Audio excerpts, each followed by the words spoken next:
Скопскиот апелацијски суд доби нов шеф. ВД председателката Лидија Димчевска и официјално ја наследи Лилјана Ивановска-Шопова. Димчевска веќе 7 месеци седи на шефовската фотелја на второстепениот суд, откако Ивановска-Шопова се пензионираше.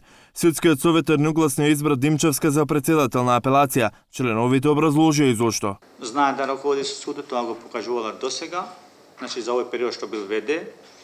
И од дека бе член на комисијата и во интервјуто ме стави впечаток дека може има визија за судот, за годините на искуството, може да кажам дека е меѓу најискусните суди, 31 година судиски стаж, не е мала работа.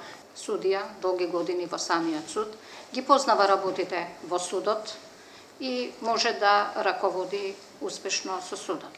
Веќе избраната судија ги исполни условите за да биде председател.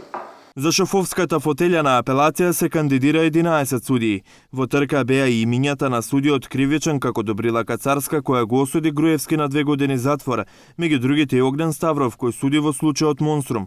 Празното место судија кривичар во апелација се пополни. Со 10 гласа за и 2 против, избрана е судијката Лирија Елезија Ерулаху, која доаѓа од Скопска единица. Шефовската фотелја задржи и ВД председателот на Дебарскиот суд Илири Сени, кој беше избран за прв човек на судот.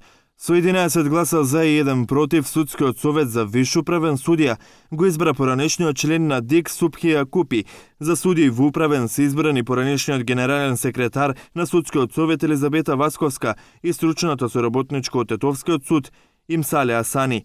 Изборот на судија во Врховен се одложи, треба да се дополнат биографиите на пријавените судии. Ваквиот избор според првиот човек на Судскиот совет Зоран Караџовски не треба да биде јавен и членовите на советот да образложат зошто гласеле за или против за некој од кандидатите.